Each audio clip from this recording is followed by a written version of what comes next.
my childhood. Thank you for listening to Ruin My Childhood, the podcast where we decide if some things are better off left in the past. I'm Mike. And I'm Kat. And we are doing our anniversary episodes. Episodes, right? Yep, we're doing 2. So we're doing 2 episodes this week. We've been doing the show for about a year now. So thanks to everyone who's been listening. It's been an interesting year. We've had some ups and downs, but thank you for supporting us this year. You want to thank our fans, honey? No. Okay. Well, thanks from me. So what we're doing 2 episodes, and what we decided to do is we looked through our list of movies and TV shows and stuff from when we were kids, and each picked something that the other hadn't seen, and we're going to try to convince them why they might like it. We're going to watch it, and then hopefully we were right. So the first episode we're recording is the one that I picked, but this is a podcast, so we don't really know when you're going to be listening. So we're doing 2 episodes. I'm doing the Pagemaster. What are you doing? I'm doing a Roundhouse. So this episode is going to be hosted by me, and I'm going to be talking about the Pagemaster, why I think Katrina will like it, and then I'm going to find out if I was right. So, I mean, you're just going to conclude you were right no matter what. That's not true. Are you? I mean, if you don't like it, then I won't be, right? So, I picked the Pagemaster because I really liked the movie as a kid, and I think you would like it, and I'm actually surprised that you haven't seen it. You really haven't seen this movie? Nope. Macaulay Culkin, animated movie, live action, mixed. Nah, it just didn't Does it even ring a bell? I mean, it rings a bell. I just don't think it ever appealed to me. Man, so I'm not going to go into like what I remember about this because I want you to go into the movie fresh. But the reason I think you might like this movie... So fresh and so clean. Ain't nobody dope as me. I'm fresh, so fresh and so clean. Yeah. Anyway, I think you'll like this movie. I know you like Macaulay Culkin. I'm right about that, right? I like a lot of his movies. I find his acting a little bit obnoxious.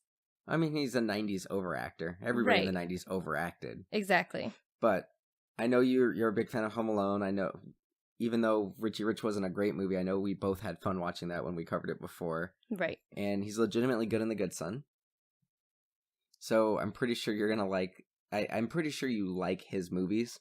The other thing about this movie, it's got a great cast. So it has Whoopi Goldberg, Patrick Stewart, Sir Patrick Stewart, I'm sorry. You're not British. Leonard Nimoy, and Christopher Lloyd. Nice. So it's a great cast. The other reason I think you're going to like this is you're going to see a lot of yourself in this character. A lot of yourself. This kid's like neurotic, and he... Thanks. He's neurotic, and he's knows all these like facts about things, and he kind of like makes adults uncomfortable. And based on things that you told me as, you know, things that you did as a child, I think you're going to see a lot in him. So, like, the basic premise of this movie is this kid's like a carefree, like not a carefree kid, the exact opposite. He's like a worrywart. He's scared of everything. And he goes into this like animated world where he faces off against a bunch of literary characters. And I know you're well read and you like literacy. Literacy? You mean literature? No, you like literacy. You're a big fan of people knowing how to read. Oh, I'm a huge fan. I mean, I would say you're an advocate. It's hard to be a fan of something that is so seldom displayed in this day and age. Right. So, do you have any questions about the movie before we watch it? No. No? Should we just go watch it? Yeah. The reviews are pouring in. The Pagemaster is a great ride. Oh, baby. 4 stars. Yes! A magical fairy tale. You've gone overboard, missus! It's a hit. The Wizard of Oz for the 90s. Do I have to click my heels or something? Honey, you in the wrong story. Join Macaulay Culkin in The Pagemaster. Rated G. Now playing at theaters everywhere. Okay, so we just watched The Pagemaster. And just to confirm, after watching this movie, you never saw this movie. I've never seen this movie. What did you think? It kind of looked like The Brave Little Toaster. Yeah, the animation style was kind of similar. It wasn't like Disney quality animation. No, definitely not. But I still think at least it was consistent, like going back through and watching like Beauty and the Beast for Remake Rewind. Like the Belle's head changed shape a bunch of different times and her eyes changed. Like hand-drawn animation definitely has some like weird quirks to it. And I felt like this one was pretty consistent, at least in the quality. Right. I think the quality or lack thereof was exaggerated by just how good the live action parts were. Oh, the live action parts I enjoyed a lot. Save for the awkward ADR at the the end. Yeah, that last scene when the parents are coming home. Yeah, Is that what you're talking about? Yeah, they definitely voiced yeah. over that scene for whatever reason. And you know, that's kind of unavoidable. Stuff happens on set, and sometimes you don't catch it until post. But I think it looked like it was going to be of a different caliber than the rest or the main portion of the film was. Right, I get it. But what did you think of the overall movie? Overall, like this story. Like, it was enjoyable, I suppose, but it wasn't. The storyline wasn't really that interesting. Like, what even happened? Not that much happened. What are you talking about? This kid fundamentally changed. Wait, why don't you tell us what you think the story was? Okay. So, it just kind of seems like he is definitely a lot like me in that he's basically Murphy's Law incarnate. This poor child is cursed, and he makes it very clear that he does not want to have anything to do with adventure of any type. He doesn't want to do any sports. He doesn't want to ride his bike. He doesn't want to climb up into a treehouse. He is hyper aware of how badly things can go and all these different ways that he could die, but he's not wrong. He's genuinely cursed. The universe is out to get him, and he is very right in his stance. He's just, you know, it's all about self-preservation, dude, and you gotta do what you gotta do. And his dad is just kind of like forcing this life on him that he's clearly not meant to have. And he finds himself trapped in a rainstorm, and to get out of the rainstorm, he ends up in a library where he encounters what's his name? Christopher Lloyd plays Mr. Dewey. Christopher Lloyd's character, Mr. Dewey. Dewey Decimal. Yeah, that's obnoxious. Oh, that's not his actual last name, but that's what he's named after. Yeah, it just kind of felt like this entire story was that character being a vindictive jerk. Which character? Dewey? Yeah. No, not at all. No.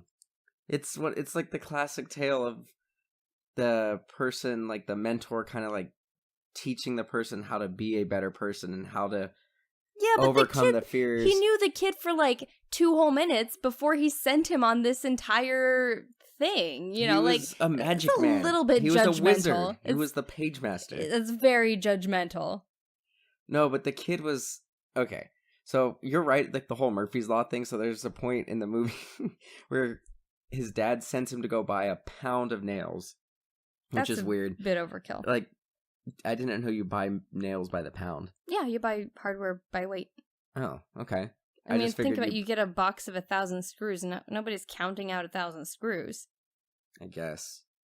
God, so anyway, Mike, he buys you don't know anything. He tells him to go buy a pound of nails, and the kid has like a bike that has like a siren on. It's like wah, wah, wah, and he's like driving around. And it's got like a windshield and like I don't even know what that is on the front. Like it had a full on like flat plate. It's pretty sweet. And he sees like little kids. Wind protection. Yeah, he sees little because you know, kids. like a bug hits you in the eyeball, you're crashing that bike. One time I swallowed a giant beetle while I was riding my bike. It was gnarly. He is not wrong. So he goes and sees these kids like going off this like sweet jump off of like one of those like cement pipes, like a full on pipe with like 2x4s on it, and these kids are going off, and he's like, "That's dumb. That's really dumb." And then it just, like you mentioned, He's storm. not wrong. A storm comes out of nowhere and lightning almost strikes him. So he goes into a tunnel and like every light explodes right as he's driving under it. And then he like crashes his bike and he like takes off his helmet. He's like, no cranial damage. And then goes into the library and like ends up slipping on like a puddle that he made. Okay, first of all, The poor kid was named Richard. That's a pretty common name. Who names their kid Richard and just calls them Richard from birth?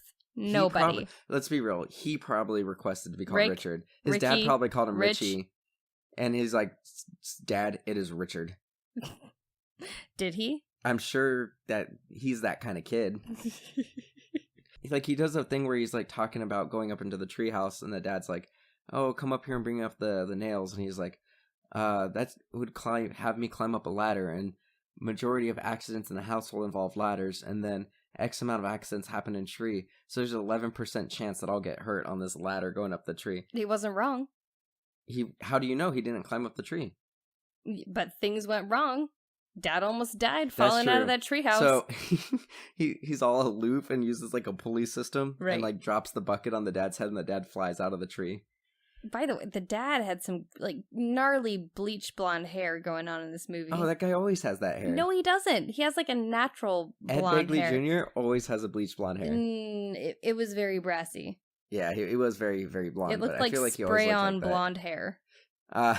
We just watched him in Pineapple Express the other night. That's right. The dad from that too. Classic. But what? Okay, seen so it. See you pull a guy's jaw off. I seen it. So once it got into like the animated world, what did you think of the three main characters that were his like sidekicks? I hated them. You hated them? I hated them. How? I think it boils down to the animation and like the Okay, way you they might not look. like the look, but what about the characters themselves? Like, what did you think? Like, Adventure played by Patrick Stewart, Fantasy by Whoopi Goldberg. I don't know who played Horror. Horror. That's what I'm saying. Horror movie. Yes.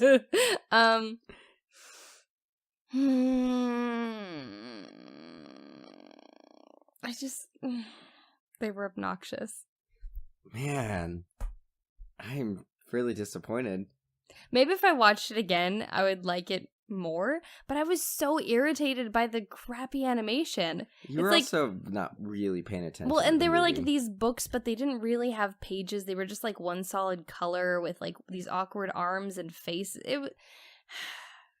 I mean, how do you draw? If I saw that floating near me, I would be like, kill it with fire. Just no. What did you think of how they use like the famous literary characters? So you saw Captain Ahab, Long John Silver, the Hounds of Baskerville. Like, how do you think they represented those literary characters as someone who is well read and learned? I liked it. I thought it was cool. I kind of feel like it was probably lost almost entirely on the main demographic of this movie. Damn, you're just calling kids stupid. Well, realistically, what second grader has read The Hound of Baskerville? That's true. No second grader probably has ever read that. How many high school graduates have read Moby Dick? I did. Did you like it? No, it was...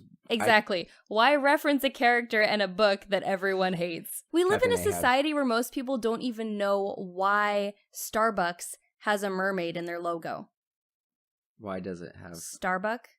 No, that's not a thing. Oh. Starbuck is from Battlestar Galactica. I just think it was an odd choice. I think the script was entirely made up of odd choices. I really would have enjoyed seeing this as live action all the way through, but I recognize that they probably did not have the budget to do it well, and that's why it ended up being animated with these strange floating book representations of these characters. I would love to see this as a live action film all the way through. Like a reboot? Yeah. So you think this should be rebooted and then cover it on Remake Rewind? Yes. And you'll guest star on it if we do it? Yeah. So, man. I did have a warm fuzzy moment though. When he gets a library card. Yeah? I remember when I got my first library card, I was like 4.5 or 5 years old, and I thought it was the coolest thing on the planet that I could just go up to the librarian and ask for a card, and they put my information in there, and I did it all by myself, and I could check out books. Like, that was amazing and liberating, and yeah, I don't know if kids really get that experience anymore. Do they? No, they just play on their Kindles. Right. No, I loved that. I read so many books. Like, I mean, we went to the library almost every day when I was a kid because my mom volunteered there. But yeah, that was a good warm fuzzy moment for me. Man, I'm really disappointed that you didn't like this movie. Me too. I thought for sure you would like this movie. So, normally in these episodes, we talk at the intro, like what we remember, what we liked, and what we think is going to happen. I really enjoyed the live action portions. I enjoyed his character. I enjoyed Richard, the main character. I think it was mostly just about like the animation kind of ruining it for me. I think what's weird is going back and watching things for this podcast, we've noticed that a lot of animation doesn't really hold up as well as it used to. No. And because I think it's part of it's we're so used to seeing 3D animated films and CGI that looking back at this stuff, like there are times where it's done really, really well, but even some of the classics, like we're not going to cover like Beauty and the Beast on this or Little Mermaid or Aladdin. Just because we know those ones are fantastic movies. They were nominated for Academy Awards and stuff like that. But we've watched those movies since we've started this podcast, and we've noticed that even Disney has issues with their hand-drawn animated movies. Yeah, for sure. So it's budget and time constraints, Yeah. and you know they're human. Yeah, it's warm and fuzzy, but yeah, it doesn't really hold up. The thing that I had a problem with is, so we rented the HD version of this, and I kind of wish I didn't pay the extra for HD, and I just got the standard Because definition. it just made it worse. Because the live action parts did look phenomenal. Yeah, Like, they look look great. good. But the animated part was really, it wasn't bright. And No. I kind of remember, so It was flat. It was it animated. was very muted. The colors were, everything was kind of gray. The color palette of gargoyles. Yeah. I agree. So briefly, I'll talk about like what I remember the movie. So I watched this movie as a kid. I owned this movie, and I didn't own the video game, but I remember renting the video game for Super Nintendo and playing the video game. I was really, really into this, but I was really, really into Macaulay Culkin as a kid. Like, I loved Macaulay Culkin. I loved all his movies. So for me, I think at that time he could have done no wrong. I would have watched anything he was in and I would have loved it. And I remember watching this movie with my little brother all the time. And I think my brother loved this movie more than I did. Mm-hmm. But I remember he used to like do Horror's voice and do a bunch of impressions of him, and he genuinely into it. My brother's actually pretty good at doing voices and stuff, and I really remember him doing that and enjoying it. And so I think this movie did give me some of those warm fuzzies. Like, I didn't watch it so much, and I easily haven't watched this movie since before I was 10 years old. So I couldn't remember everything, but every once in a while there would be a line that would come up and I would be able to finish it. And I can't think of any examples right now, but when it happened, I would kind of get that, that warm energy because I was like, I do remember this movie. I don't know. I still had fun with it, but I don't want to say my childhood's ruined, but it wasn't as good as I hoped it was going to be. Yeah. And I had high hopes for it going into it because you really liked it, and the beginning was totally solid. The beginning was has great. like an all-star cast, and I think if the script and the dialogue was a bit more solid, it could have saved the animation. I think the dialogue was fine. Like, I think that the characters were up, but I think you're right that the animation wasn't great. And I think that if we, like you said, if it was live action all the way through, or if this movie were made today, even with the same script, I think it could have been good. Like, the beginning parts, like, when he's going through, like, the gauntlet of, like, lightning strikes and stuff like that, that looked really good, and Macaulay Culkin wasn't, like, the charming kid that he always was. Right. And the Christopher Lloyd was great. Very much, he was... super creepy. He was creepy. He was like Doc Brown, but a librarian. Yeah. And... cornering a small child I think alone. The part that I kind of cringed at, and then I kind of realized, like, maybe this wasn't going to be as good as I remembered it, was... And I remember thinking this part looked amazing as a kid. I was like, how did they do this? But... when he slips, like he's walking around with his jacket and it's dripping because he just came out from the rain. He slips, cracks his head on the floor really hard, and then he looks up and he sees like a mural, and it has like Moby Dick, and it has Dewey's faces in it. Yeah, and it has the Pagemaster, and he's Christopher Lloyd, and you see like all these different, like you see a dragon, and you see all these like crazy literary characters and fantasy characters and it looks great, and then the paint starts dripping on the floor, and it starts practically, like you see little globs It of looks paint. great when it's practical. And then it turns into CG. And it's so bad. And then I'm like, oh, 90s CG, this is bad. And it was really bad. And I remember thinking it looked amazing as a kid. Right. Like it had like the wave took on the form of like a dragon, and then it chased him around. And then I was like, oh, this really isn't good. Right. That part wasn't very good.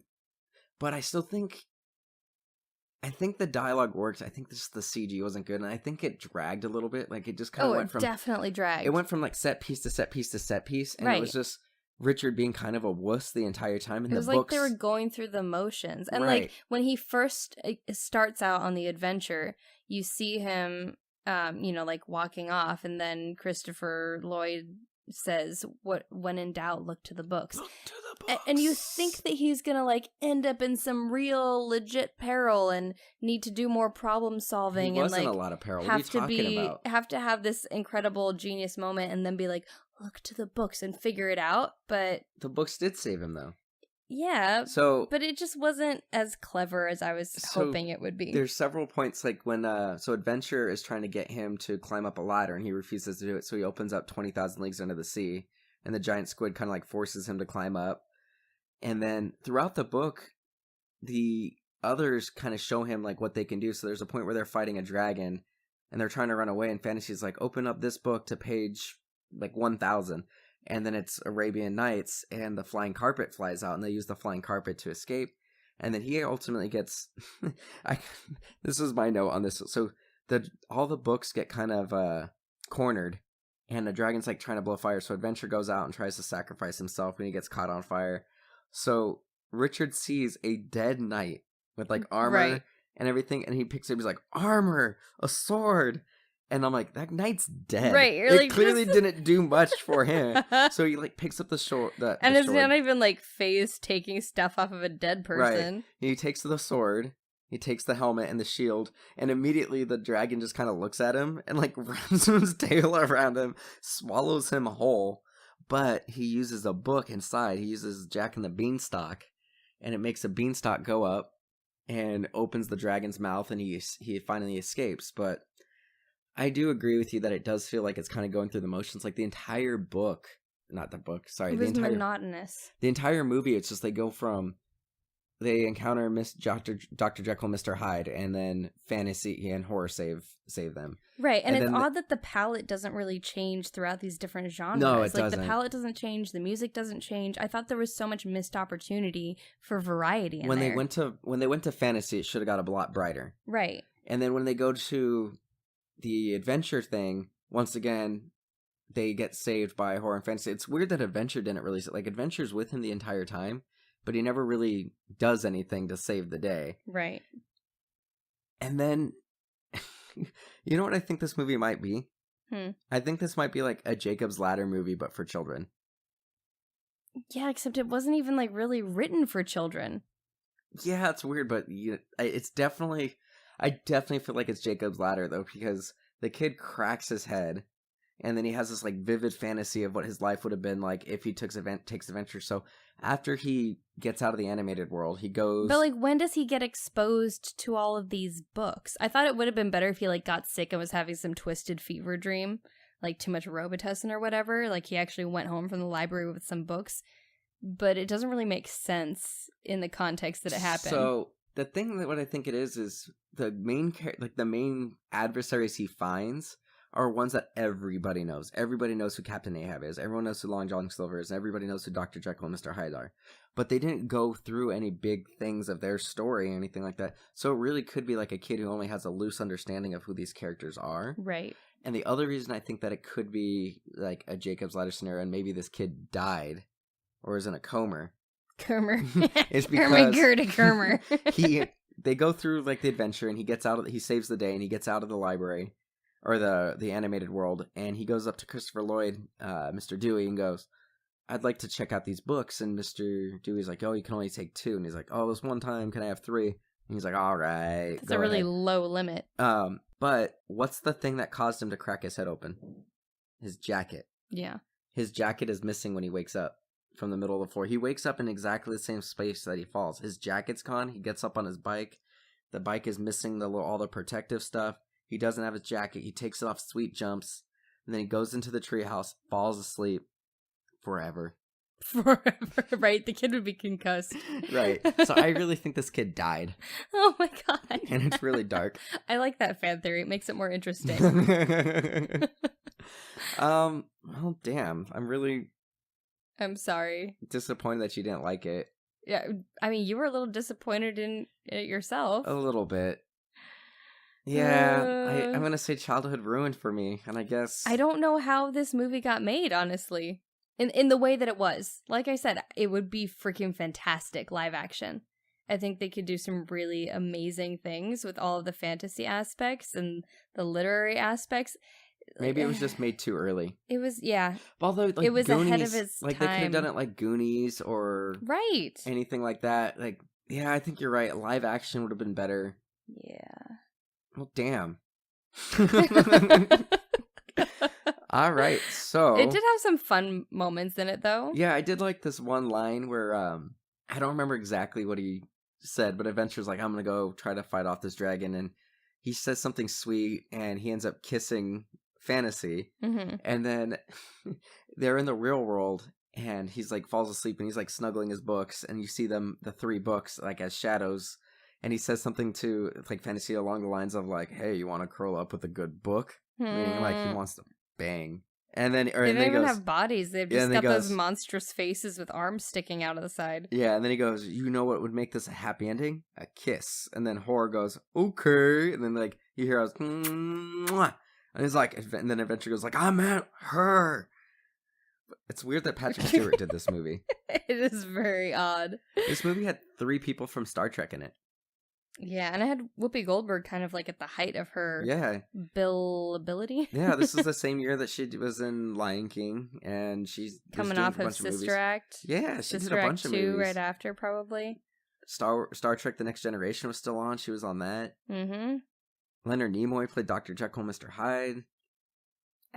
I'm mystified, honestly. Yeah, like, for having such a great cast, it just was kind of a flat performance. Like, even Whoopi Goldberg, her performance wasn't great. Right, yeah, like, that could have been anybody. Yeah, normally, it definitely was distinctly her. Only because her voice is recognizable. It Right. wasn't really her style, though. Yeah, she just was... Damn. I like the moment when they're with Dr. Jekyll and Mr. Hyde and they walk past the beakers. Oh, yeah, I love that And part. Horror looks really handsome when he passes by. So everybody else looks slightly distorted, and he looks like a handsome man instead of like a book that's like Disney weather destroyed and like just torn apart. All right, so depending on when you guys listen to this, we either have another episode coming out tomorrow, which is Katrina's choice, Roundhouse, or if you listen to Roundhouse first, then Roundhouse first, then this is just another episode. But what are we doing for our next full episode, Katrina? Jurassic Park. You know how much I love it when you stop. Hold on to your butts. Oh, God. Yeah, we're going to cover Jurassic Park. It's the 25th anniversary coming up. I can guarantee it's not going to hold up. I can guarantee that most of it's going to hold up. No. I just read the book for the first time ever, and I'm really excited to watch the movie again. Well, good for you. All right, well, Katrina. What? Where can our listeners find you? I'm all over the internet at Katrinaosity. Check out And her YouTube. did anybody tweet at us? No. I don't think anybody tweeted at us. We forgot to really mention it. We didn't send any tweets saying how you could tweet at us. It's only from the episode. So we're gonna try this again. We're failing at social media, you guys. We've been really busy. We had Katrina's sister visited us in the last 2 weeks. My Katrina's mama. mom visited us in the last 2 weeks. We went to a wedding. 2 of our very best friends, Jesus and Ashley, came and saw us like 2 weeks ago, and we went to Universal Studios with them. And then yesterday we went with our very best friends, Aaron and Alex. So we've been very busy, and I haven't been on social media for like 2 weeks. Jesus and Ashley actually listened to our podcast, and you're oh, like, no! oh, but Alex and Aaron I'm sorry, were he was really the best man at my special. wedding. Jeez, that is cold. Jesus, Ashley, you're the best. They are. You guys are great. Love you guys. Shout out to our peoples. So yeah, it's been busy. Where are we going with this? We're wrapping up the episode. Yeah. So you can check us out on social media at Twitter at MDXpods, on Instagram and Facebook, MDXpods as well. We're on that Vero app. Don't worry about it. Nobody's on there. And if you want to support the show, support us on patreon.com/MDXpods. We put up these episodes early, so you get early access. And if you want something free, man, we should have done this at the top of the episode because it really fits the theme of this episode. Audible. audibletrial.com/MDXpods. You can get a free 30-day trial and a free book. You get to keep the book even after you cancel your membership. Oh, I thought you didn't like saying that, Katrina. I mean, it's a thing. It is a thing. Actually, Paul Scheer on How Did This Get Made did an Audible spot recently. He said the same thing, so I think it's totally okay to say don't do it. But use our Audible trial. Don't use Paul Scheer's. No. Okay? But yeah, help us out. Get a free book. And yeah, that's it. Thank you guys for listening. And listen to the next episode because I can guarantee we're both going to like it. Oh, you think so? I think so. so. I guaranteed you'd like this, and I was wrong. So you might be wrong. You might be wrong just because I might want to spite you. I'm probably wrong. All right. All right. Thanks. Thanks.